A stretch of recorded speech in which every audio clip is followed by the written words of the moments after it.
Assalamualaikum warahmatullahi wabarakatuh.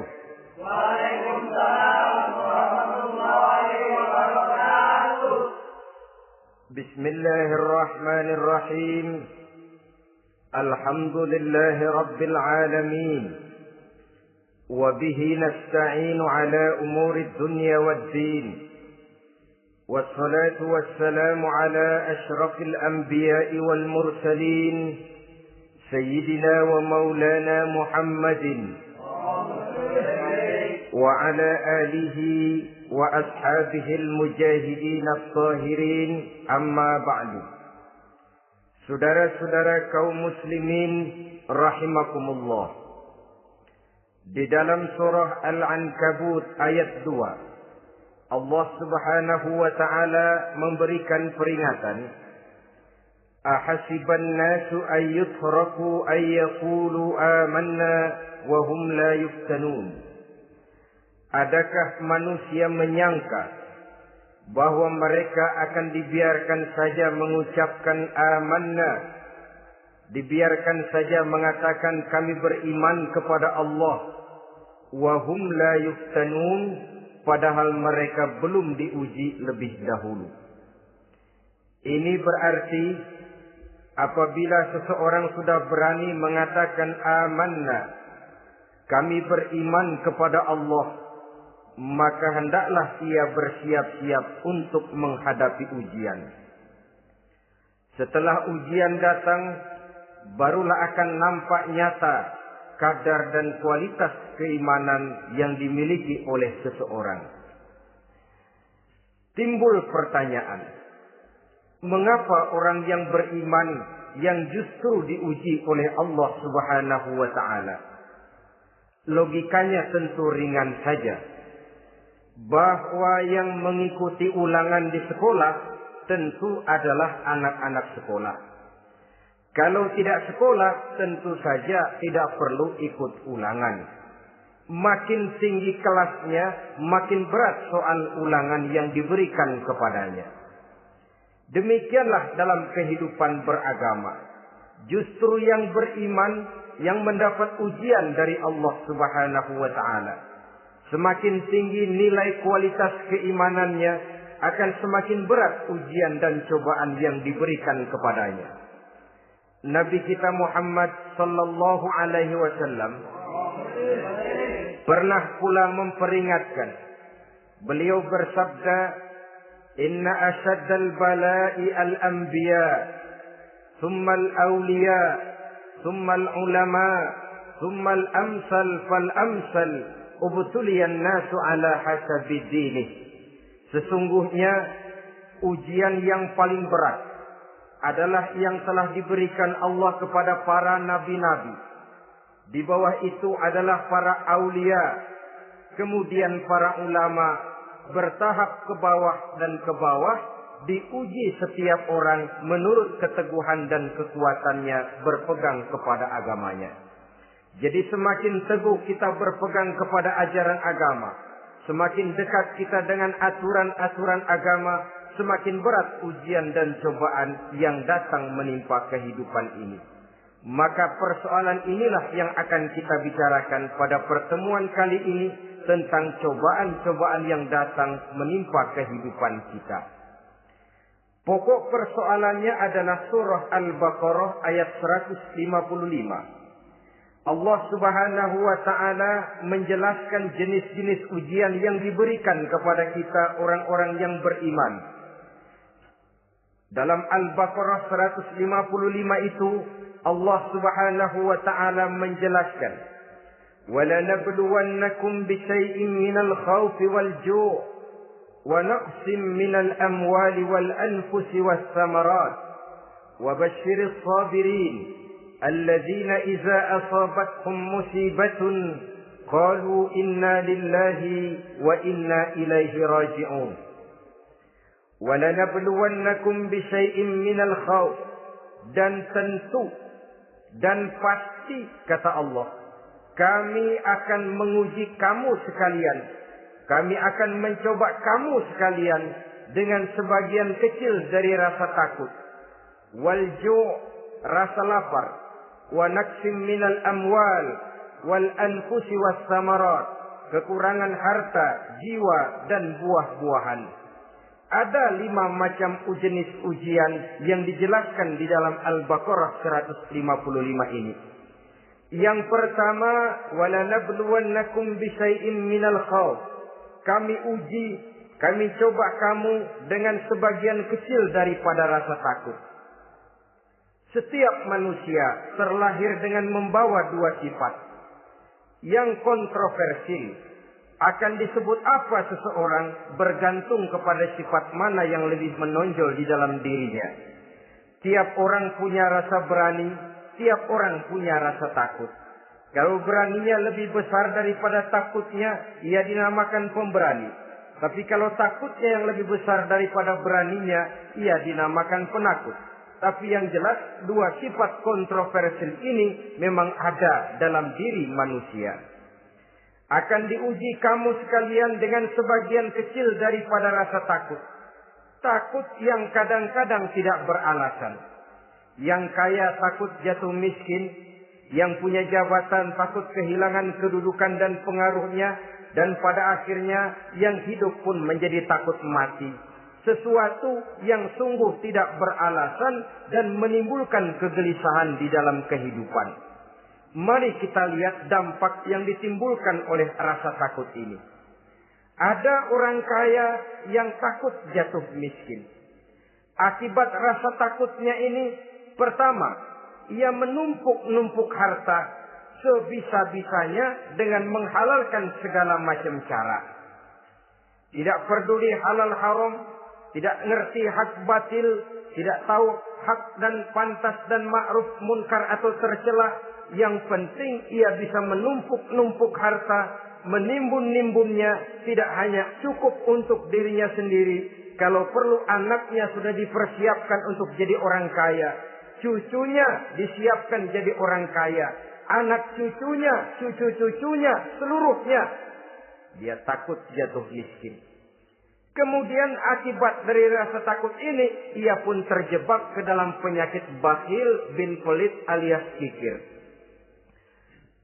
Tidak sedikit pun tergerak hatinya untuk memberikan bantuan dan pertolongan kepada mereka yang memang memerlukannya. Termasuklah ia ke dalam apa yang diingatkan Allah. Allazi jama'a malan wa addadahu yahsabu anna malahu akhlada.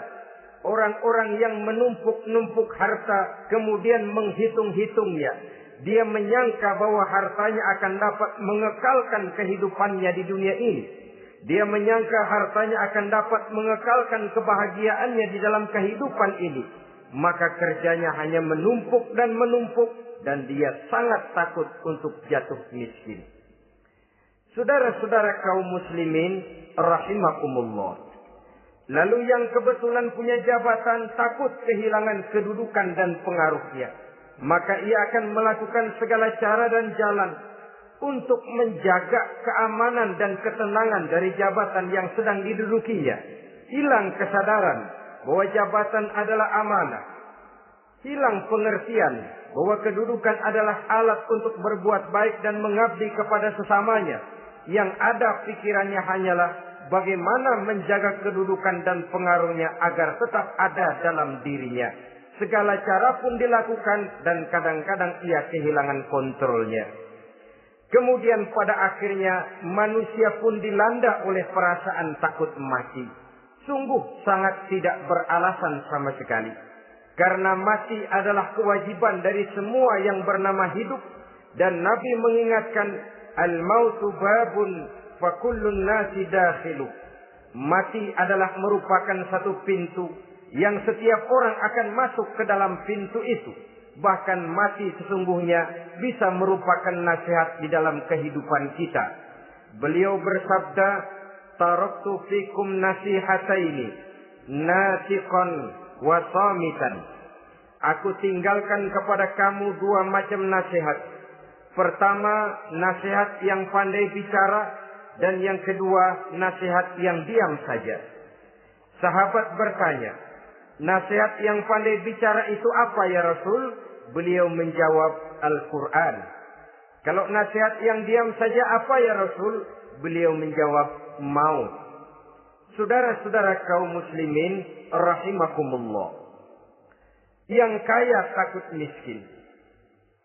Yang punya jabatan takut kehilangan kedudukan dan pengaruhnya. Dan pada akhirnya yang hidup pun menjadi takut mati. Sesungguhnya takut-takut yang sangat tidak beralasan sama sekali. Jika orang kaya takut jatuh miskin, untuk itu kemudian dia menghalalkan segala macam cara untuk menumpuk kekayaan yang tidak akan habis dimakan selama 7 turunan. Kemudian diiringi dengan sifat bakhil, sifat tertutup, sifat berpangku tangan melihat kesulitan dan penderitaan orang lain. Maka sesungguhnya dia tidak merasa bahwa harta merupakan titipan dari Allah Subhanahu wa ta'ala. Bahwa ia merupakan alat dan bukan merupakan tujuan di dalam kehidupan ini. Takut miskin adalah satu penyakit yang mengakibatkan orang lupa diri dan lupa daratan. Takut kehilangan kedudukan dan pengaruh juga adalah penyakit yang menyebabkan orang menghalalkan segala macam cara untuk menjaga kedudukan dan jabatannya.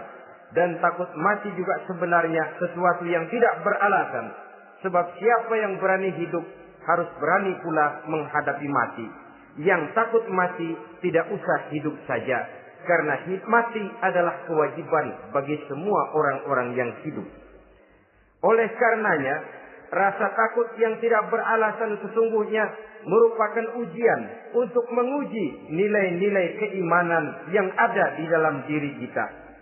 Orang kaya diuji dengan hartanya, pejabat diuji dengan kedudukan dan pengaruhnya, manusia hidup diuji dengan akan datangnya mati yang menjemput kehidupannya.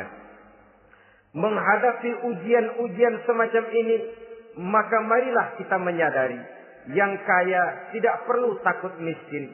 Dari Allah harta itu datang, kepada Allah harta itu akan kembali. Yang punya kedudukan dan pengaruh tidak usah takut kehilangan kedudukan dan pengaruhnya. Karena jabatan sesungguhnya merupakan amanah dari Allah Subhanahu wa ta'ala yang harus digunakan dan dianggap sebagai kesempatan untuk berbuat kebajikan sebanyak-banyaknya. Saudara-saudara kaum muslimin rahimakumullah. Ini bagian pertama dari ujian-ujian yang ada dalam Al-Baqarah 155. Wala nabluwannakum bisyai'im minal khauf. Kami akan uji, kami akan coba kamu dengan sebagian kecil daripada rasa takut. Takut yang kadang-kadang saya katakan sekali lagi sangat tidak beralasan. Akibatnya bisa menimbulkan gejala-gejala yang aneh di dalam kehidupan kita. Saudara-saudara, yang kedua, walju, akan kami uji kamu dengan rasa lapar. Kelaparan belum tentu identik dengan kemiskinan. Bahkan di dalam surah An-Nahl ayat 112, Allah Subhanahu wa ta'ala memberikan contoh yang sangat nyata dan jelas. وَضَرَبَ اللَّهُ مَثَلًا قَرْيَةً كَانَتْ آمِنَةً مُطْمَئِنَّةً يَأْتِيهَا رِزْقُهَا رَغَدًا مِنْ كُلِّ مَكَانٍ فَكَفَرَتْ بِأَنْعُمِ اللَّهِ فَأَذَاقَهَا اللَّهُ لِبَاسَ الْجُوعِ وَالْخَوْفِ بِمَا كَانُوا يَصْنَعُونَ. Allah memberikan contoh bagaimana keadaan satu negeri yang makmur, aman, tenang, tentram. Rezekinya datang dari segala arah. Fakafarat bi an'umillah, tapi sayang sekali penduduknya kufur dengan nikmat yang diberikan Allah Subhanahu wa ta'ala kepada mereka. Akibatnya fa'azaqahallahu libasal ju'i wal khauf. Allah timpakan kepada mereka kelaparan dan ketakutan bima kanu yasnaun, sebagai akibat dari apa yang telah mereka lakukan. Marilah kita melihat contoh dalam Al-Quran ini untuk mengadakan introspeksi di dalam diri dan kehidupan kita masing-masing. Adalah satu keberuntungan bahwa kita sebagai manusia dijadikan Allah sebagai khalifahnya di permukaan bumi ini, yang ditugaskan untuk membudidayakan alam, mengelola dan mengambil manfaatnya bagi sebesar-besar manfaat di dalam kehidupan kita. Dijadikannya bumi untuk tempat tinggal kita sebagai hamparan di mana segala fasilitas dan kebutuhan hidup kita tersedia. Tinggal lagi kita pandai-pandai mengelolanya. Apalagi buat kita Muslim yang tinggal di persada Nusantara tercinta Indonesia ini. Satu negara yang orang katakan untayan jamrut katulistiwa, yang hijau ranau subur makmur, melahirkan slogan dengan kata gemah rifah loh jenawi toto tentrem kerto raharjo. Negara yang demikian subur, negara yang demikian indah, negara yang demikian hijau ranau ini, apabila kita terkena fakafarat bi an umillah, kufur kepada nikmat yang diberikan oleh Allah kepada kita, dia tidak akan mendatangkan ketenangan, dia tidak akan mendatangkan kesejahteraan, bahkan akan sangat boleh jadi akan menimbulkan kekacauan, ketidaktenangan dan kelaparan di tengah negara yang subur makmur. Inilah yang sangat menyedihkan. Kenapa ini bisa terjadi? Fakafarat bi an umillah, orang kufur terhadap nikmat yang diberikan Allah Subhanahu wa taala. Diberikan negara yang subur, makmur, indah, hijau ranau, tapi dikelola dengan cara yang brutal dan membabi buta. Menguras sumber daya alam melampaui sebagaimana yang seharusnya, sehingga memperkosa keadaan alam itu sendiri. Hutan dan belukar yang ditebangi secara liar dan sembarangan akan melahirkan gurun-gurun pasir yang gersang dan tandus. Sehingga dengan demikian maka akan mengakibatkan malapetaka bagi kehidupan manusia itu sendiri. Begitu juga percobaan-percobaan ilmu pengetahuan yang mengundang dan mengandung reaktor-reaktor nuklir akan memberikan luka kepada alam itu sendiri, yang mengakibatkan akan kembali kerugian kepada makhluk bernama manusia. Saudara-saudara kaum muslimin rahimakumullah. Jadi dengan demikian, di dalam satu negara yang subur, hijau, ranau dan makmur, bisa saja terjadi kelaparan apabila kita ingkar, tidak mau bersyukur terhadap nikmat yang diberikan Allah kepada kita. Kita kelola alam ini seenak perut kita saja dengan tidak memikirkan akibatnya di kelak kemudian hari nanti. Kita ambil satu contoh. Orang-orang tua kita dulu pada umur 60 tahun, 70 tahun, kalau dia menanam kelapa, orang lalu bertanya, kakek nanam kelapa untuk siapa nanti? Apa jawabannya? Untuk anak cucu saya.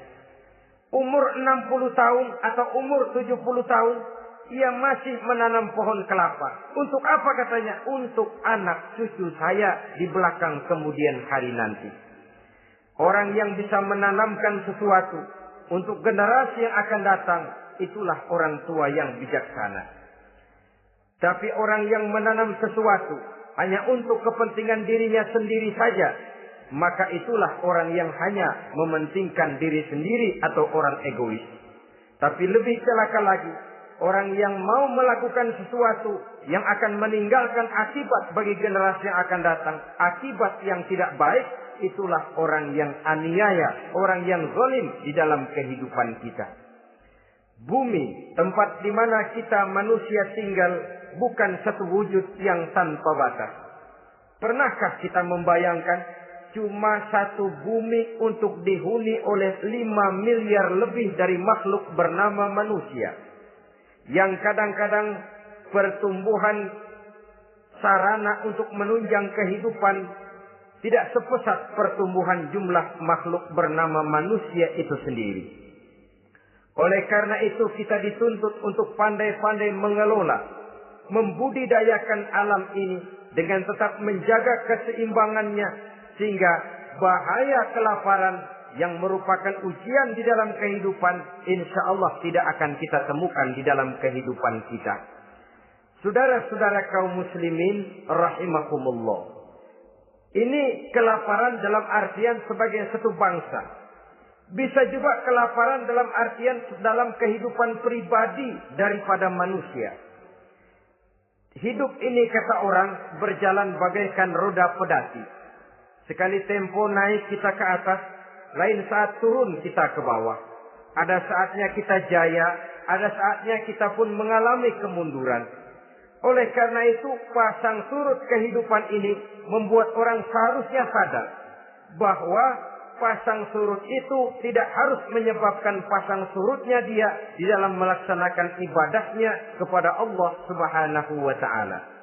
Kelaparan boleh jadi memang merupakan ujian untuk menguji nilai-nilai keimanan seseorang. Apabila dalam kondisi lapar imannya mantap, imannya teguh, imannya kuat, maka dalam kondisi di mana perutnya tidak lapar, tentu iman itu akan lebih bertambah mantap lagi. Kalau orang perutnya kenyang, kalau orang perutnya berisi penuh, lalu imannya stabil, kemudian pada saat kelaparan imannya pun mengalami penurunan, maka di situ nyata, di saat dia diuji dengan kelaparan, kualitas imannya ikut menyurut, mundur ke belakang, dan mengalami proses degradasi, proses peluncuran dan penurunan.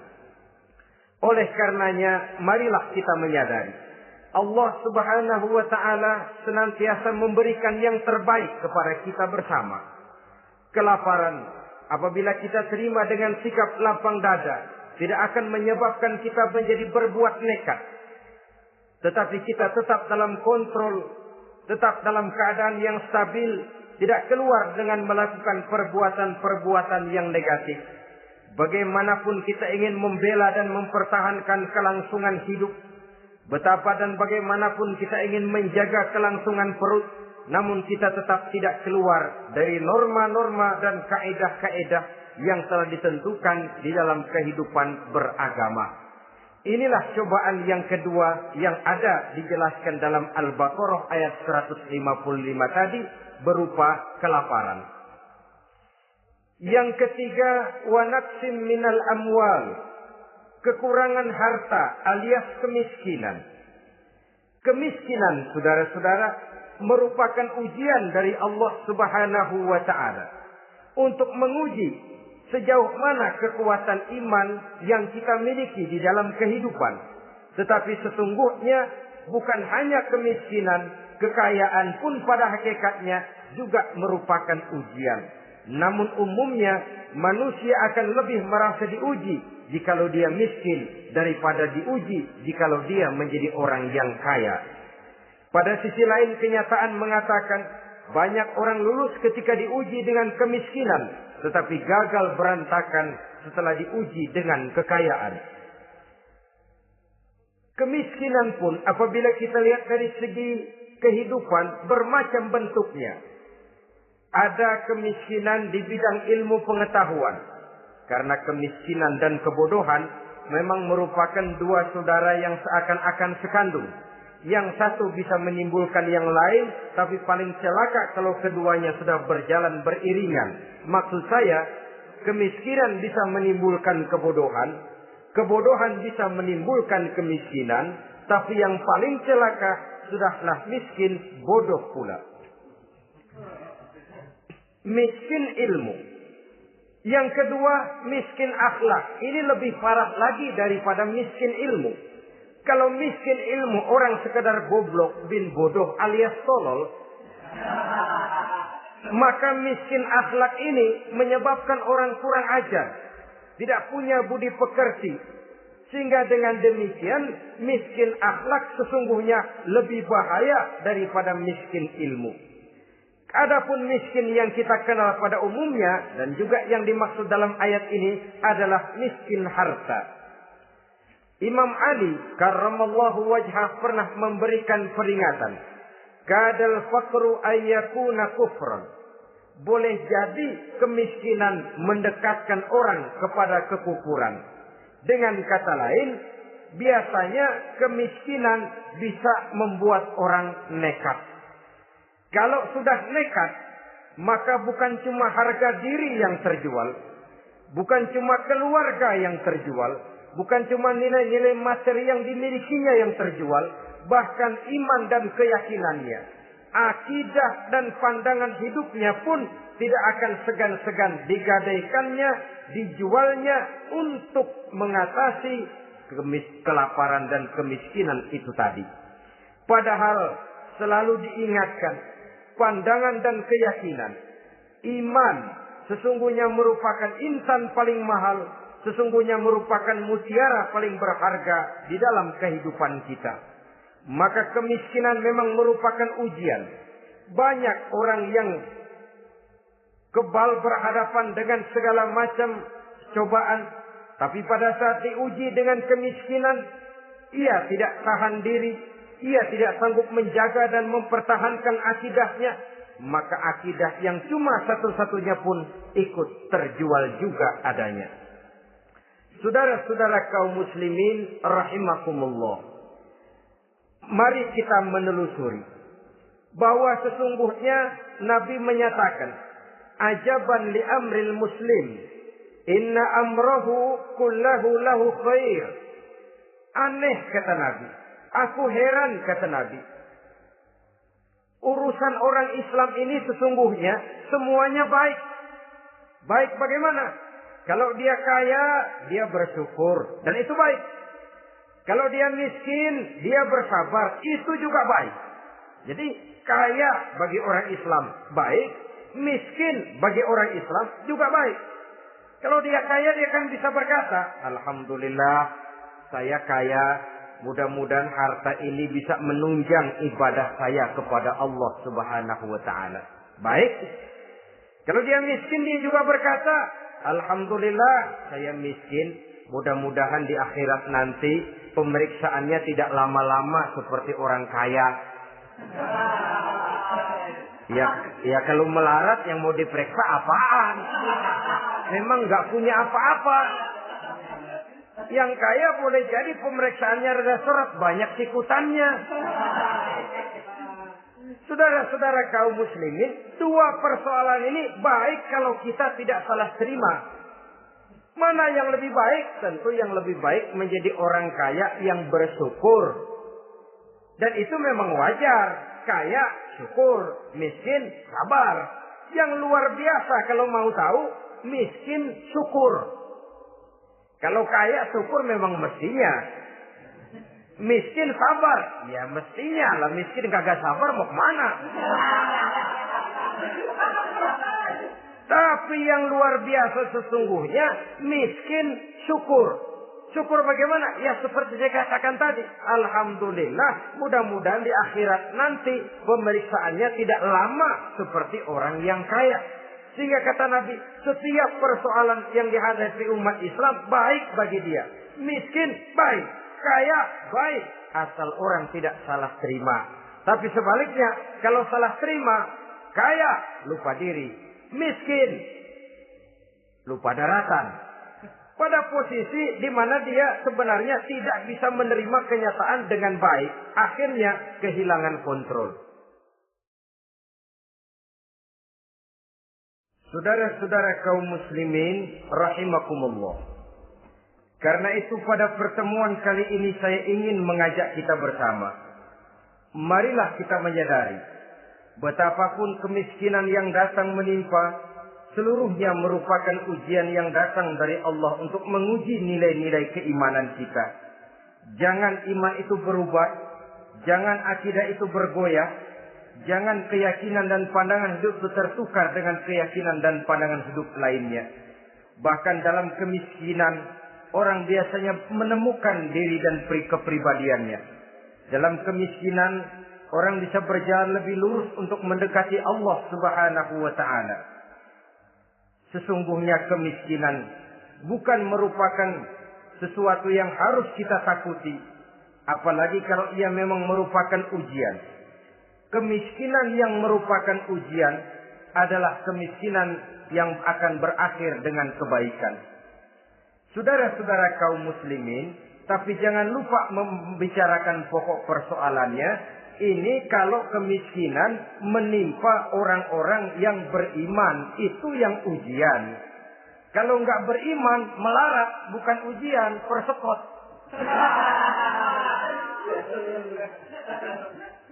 Nah, orang lalu bertanya, Pak, kalau orang kafir kaya bagaimana?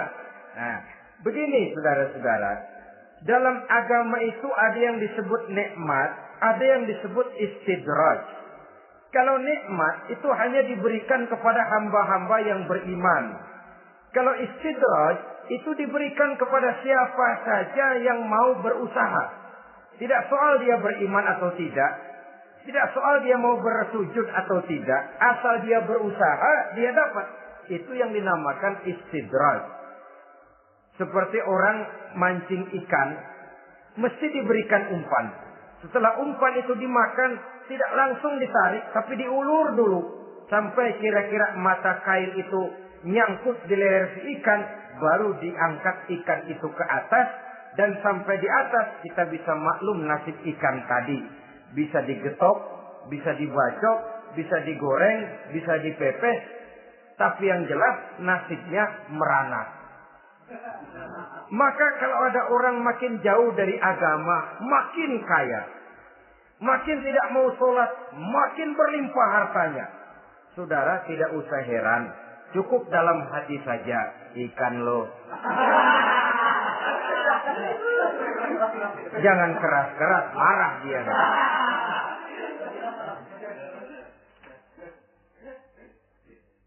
Kemiskinan apabila didasari dengan sikap keimanan merupakan ujian untuk menguji kualitas keimanan seseorang. Bahkan satu hadis menyatakan apabila Allah mencintai seorang hamba, maka diujinya hamba itu karena Allah ingin mendengar liyasma'a tadarru'ahu, ingin mendengar ratapan orang tadi. Sama juga kita, kadang-kadang karena cinta benar kepada anak kita yang mungil, suatu saat kita ingin mendengar dia nangis, kita cubit dia. Bukan karena gemes, bukan karena benci, ingin mendengar nangisnya kok indah begitu. Saudara-saudara kaum muslimin rahimakumullah. Jadi jangan sampai ada pertanyaan, saya kan sembahyang rajin banget, kenapa miskin ya? Apabila sekali lagi didasari dengan sikap keimanan, maka kemiskinan merupakan ujian. Dan tentu anak sekolah itu kalau lagi ujian berat, capek, sakit hati, peras keringat, banting tulang, kepanasan, kehujanan, kenikmatan baru akan dia rasakan pada saat terima rapot pengumuman kenaikan kelas. Di situ kenikmatannya terasa. Demikian menghadapi ujian, kita cuma mengeluh. Kenapa ada rasa takut? Kenapa kelaparan? Kenapa kemiskinan? Di balik semua itu, apabila kita sudah merasakan naik kelas, akan terasalah kenikmatannya. Itu ujian yang ketiga. Yang keempat yang diceritakan dalam Al-Baqarah 155, wal anfus ay wa naqsim minal anfus, kekurangan jiwa atau kematian. Saudara-saudara, yang hidup takut mati. Padahal semua makhluk hidup harus berani mati. Bagaimanapun takutnya kita kepada mati, bisakah kita menghindarkan diri dari dia? Bagaimanapun kita tidak ingin bertemu malaikat maut, kemana kita akan lari bila dia datang mengetuk pintu? Bagaimanapun kita ingin menghindar dari pertemuan dengannya, kemana kita akan lari apabila dia sudah datang hendak menjemput nyawa? Karena itu memang ada satu prinsip yang dijelaskan oleh para ulama kita, iskariman au mut syahidan. Mati dan hidup dua hal yang tidak terpisahkan. Oleh karenanya, kalau memang hidup, hiduplah secara mulia. Kalau mati, matilah secara syahid. Hidup mulia atau mati syahid. Jangan terbalik. Hidup sia-sia, mati konyol. Nilai yang tidak ada artinya.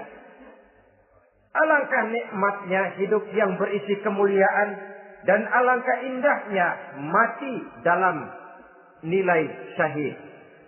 Saya ingin menyegarkan ingatan saudara-saudara kepada sikap Nabi Allah Ismail alaihi salam ketika menghadapi keputusan dari Allah Subhanahu wa taala memerintahkan Nabi Ibrahim alaihi salam untuk menyembelih leher anaknya Ismail, yang ini berarti adalah kematian.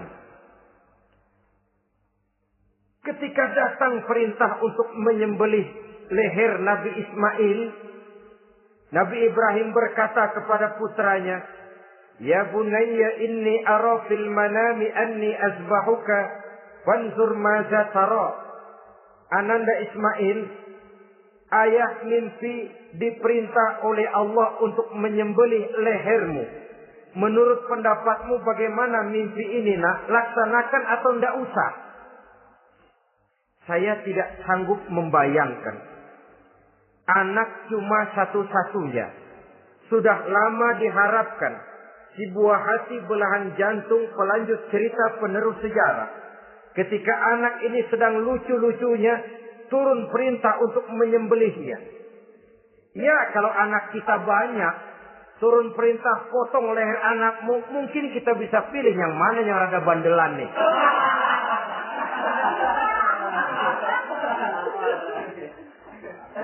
Tapi ini anak cuma satu-satunya. Lucu, sudah lama diharapkan. Dan memang itu juga merupakan ujian kepada Nabi Allah Ibrahim. Seolah-olah Allah berkata, "Hai Ibrahim, dahulu sebelum kau punya anak, kau memang cinta kepadaku. Sekarang setelah kau punya anak, masuk rasa cinta anak ke dalam hatimu. Buktikan Ibrahim, mana yang lebih besar, cintamu kepadaku, kata Allah, atau cintamu kepada anakmu. Sembelih leher anakmu." Ternyata kemudian sejarah menyatakan, Nabi Ibrahim cinta kepada Allah, beliau pun cinta kepada putranya. Tapi cintanya kepada Allah lebih besar daripada cintanya kepada putranya. Sehingga ketika turun perintah penyembelihan, itu pun dilaksanakannya, tapi tetap musyawarah dulu. Yakin itu memang perintah Allah, beliau toh mengajak dialog putranya. Ini yang penting dalam kehidupan kita. Dialog. Nah, bapak mimpi diperintah Allah untuk menyembelih lehermu. Menurut pendapatmu bagaimana, nak? Laksanakan atau tidak? Yakin itu perintah Allah. Tapi asas musyawarahnya tidak beliau tinggalkan. Walaupun yakin orang tua berbuat untuk kebaikan anak, alangkah baiknya anak diajak bicara.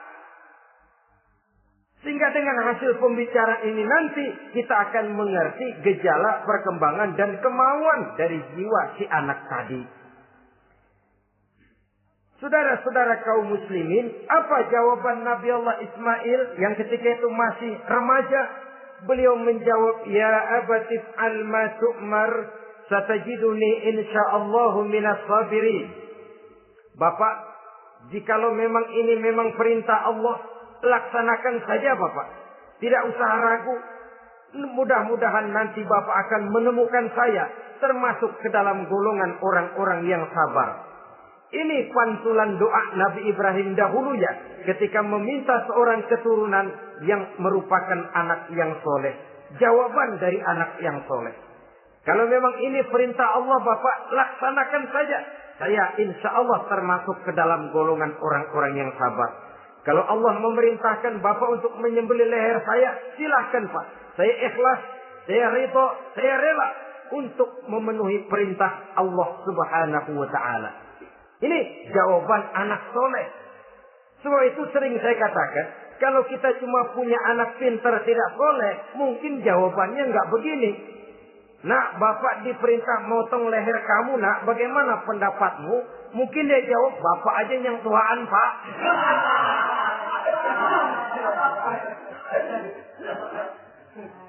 Saudara-saudara kaum muslimin rahimakumullah. Jadi prinsip ini gugur memenuhi panggilan Allah. Hidup mulia atau mati dengan syahid. Dua pilihan yang harus dua-duanya bisa kita laksanakan. Iskariman au mutsyahidan.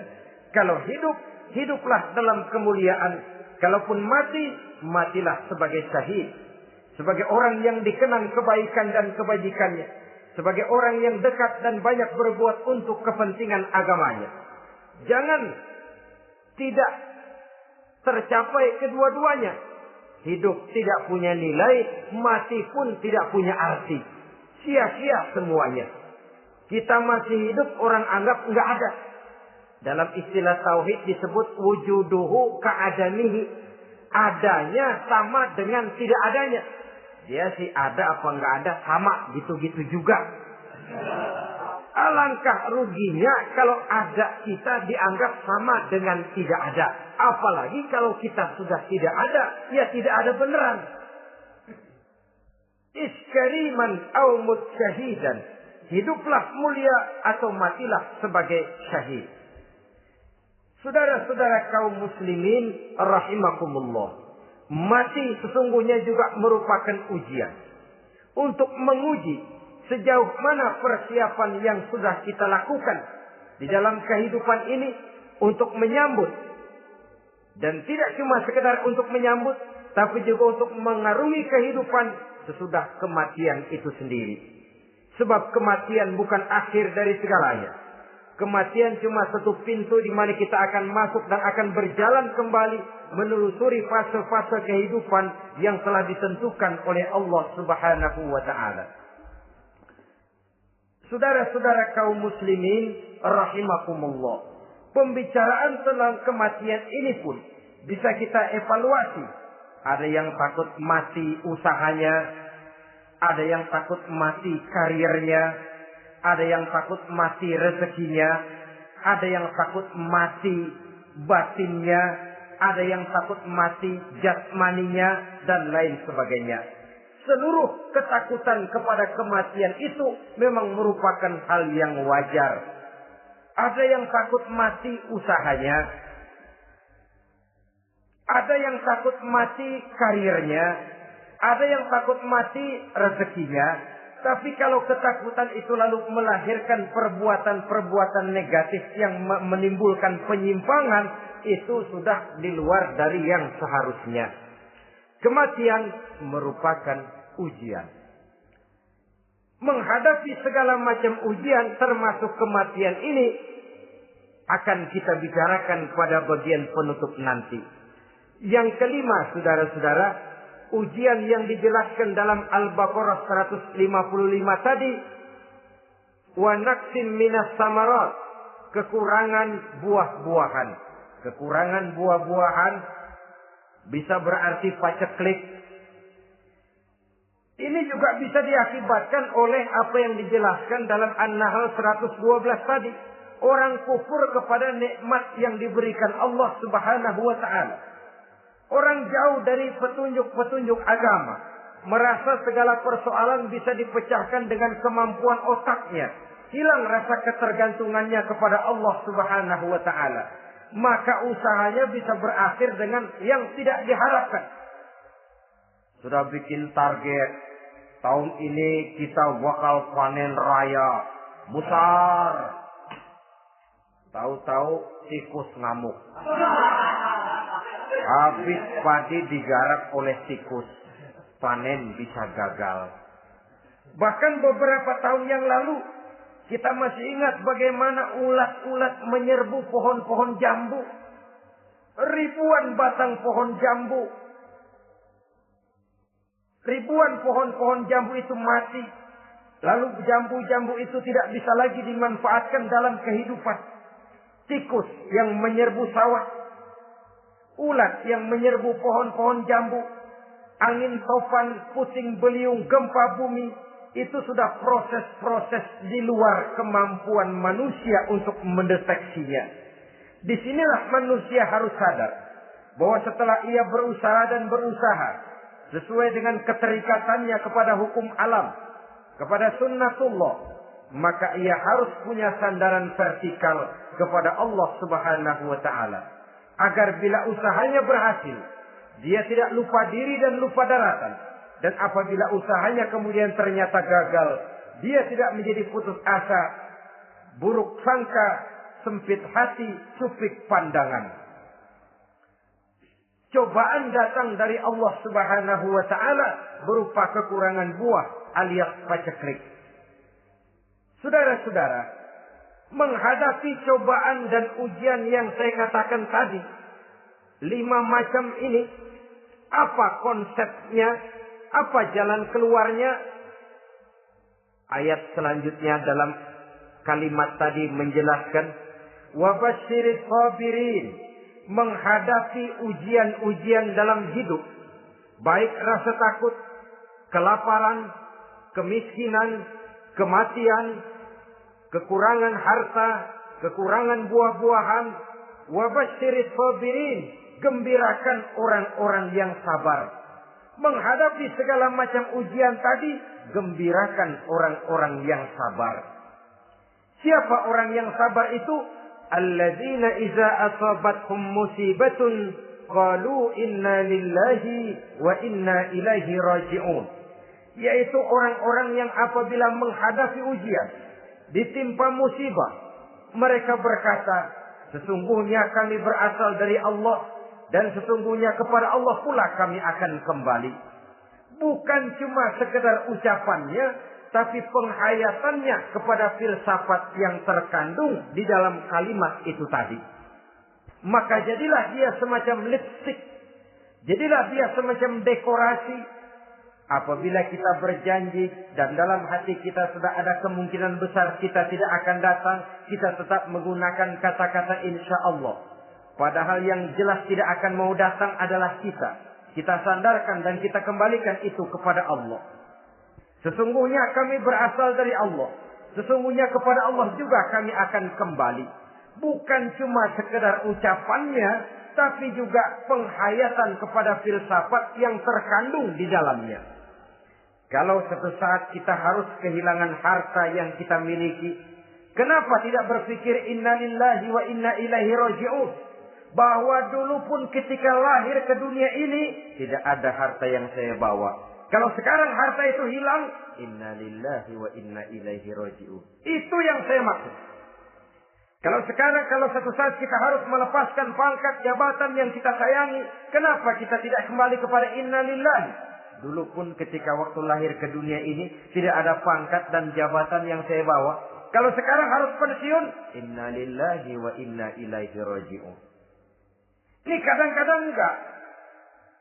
Dengar mau mutasi, mau pensiun, mulutnya inna lillahi, tapi gerbek-gerbek dukun diusut.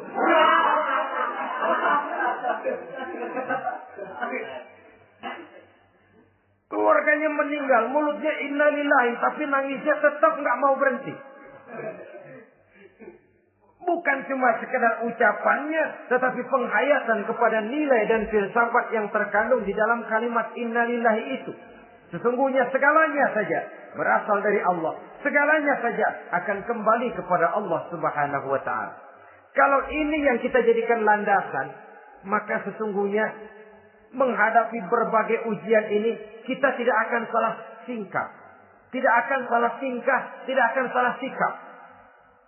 Kalau sudah ini dasar dan fondasi yang menjadi landasan tempat di mana seluruh cobaan datang bertumpu, segalanya datang dari Allah, segalanya akan kembali kepada Allah, maka betapapun bertumpu ujian datang menimpa, rasanya tidak akan lagi membuat kita goyah. Karena fondasi tempat kita berdiri sudah demikian kokoh dan kuatnya.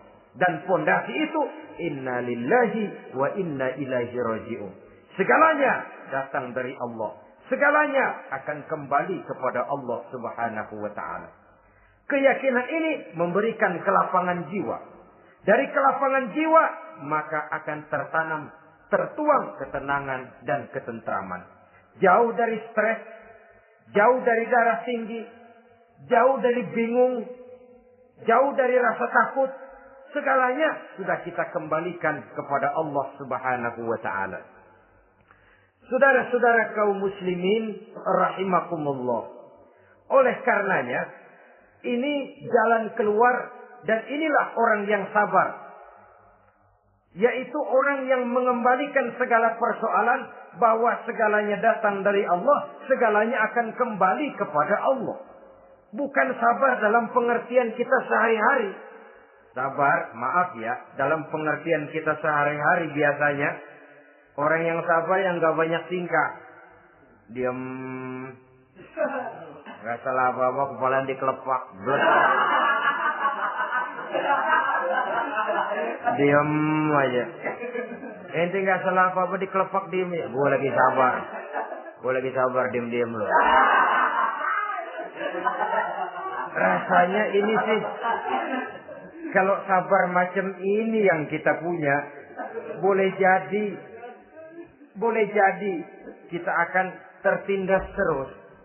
Sebab itu, pada penghujung surah Al-Asr, Allah menggandengkan antara tawasau bil haq dengan tawasau bis sabr.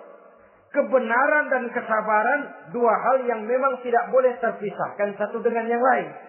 Kalau kita benar, kita harus sabar. Kalau kita mau sabar, harus karena benar. Apabila kebenaran satu prinsip, maka kesabaran adalah satu strategi.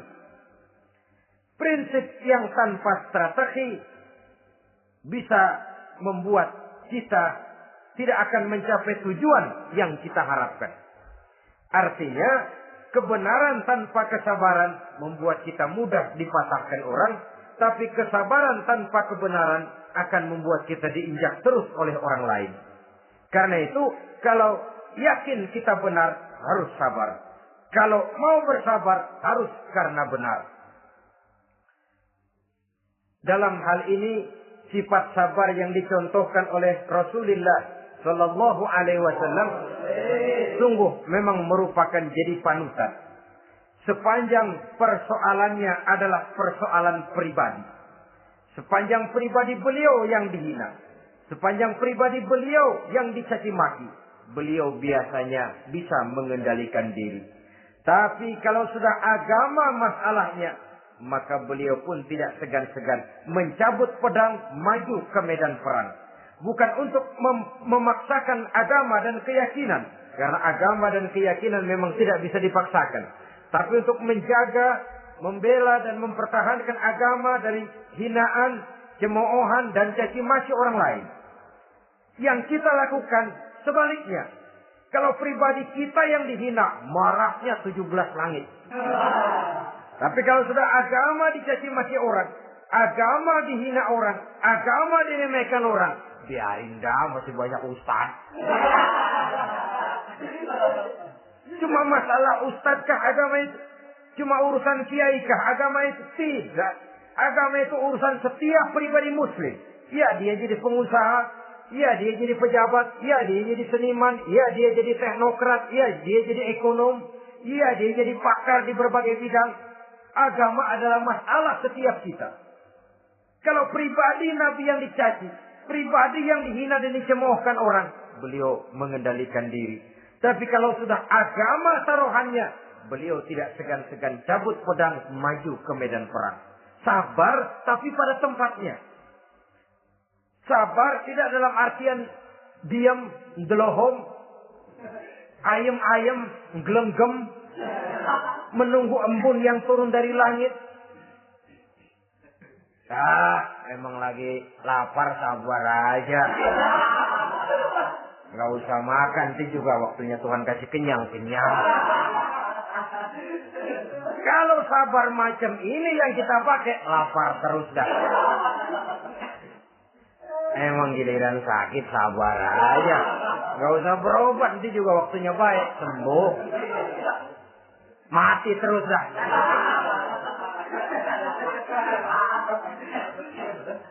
Ya, perkara ada orang sakit tidak berobat sembuh, itu hak Allah. Tapi tidak boleh kita jadikan sandaran, apalagi kalau makom kita dengan Allah masih sedemikian jauhnya. Itu hanya ucapan dari orang-orang yang makom dia dengan Allah itu sudah tidak ada jarak.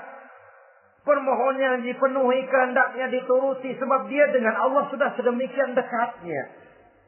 Kalau kita masalahnya, yang antara kita dengan Allah ini dilapisi oleh dosa dan kesalahan yang kita kerjakan sendiri. Rasanya kita masih harus banyak berbuat sesuai dengan keterikatan kita kepada sunnatullah itu. Orang yang sabar adalah orang yang sadar kepada hakikat dan filsafat yang terkandung di dalam kalimat Inna lillahi wa inna ilaihi raji'un. Segalanya datang dari Allah, segalanya pun akan kembali kepada Allah. Harta yang hilang tidak membuat kita gundah. pangkat yang harus kita tanggalkan tidak membuat kita kecil hati dan tidak akan meninggalkan medan pengabdian. Kenapa? Kita cuma menganggap itu satu titipan. Lain kalau kita anggap itu punya kita. Jabatan punya kita. Nah, itu yang kita suka wangkeng. Saudara-saudara kaum muslimin, kesimpulannya banyak cobaan-cobaan dalam hidup. Yang dibicarakan dalam Al-Baqarah 155 ini sebagian kecil dari rasa takut, kelaparan, kemiskinan, kematian, dan kekurangan buah-buahan. Menghadapi segala macam ujian tadi, kembalilah kita kepada dasar inna lillahi wa inna ilaihi raji'un. Segalanya datang dari Allah, segalanya pun akan kembali kepada Allah. Semoga dengan sikap ini, kita akan lapang dada menghadapi ujian, dan akan semakin tangguh iman dan akidah kita menghadapi cobaan yang datang menimpa. Inilah pertemuan pada kali ini. Semoga ada manfaatnya. Terima kasih atas segala perhatian. Mohon maaf atas segala kekurangan. Usikum wa nafsi bitaqwallah. Wassalamualaikum warahmatullahi wabarakatuh. Waalaikumsalam.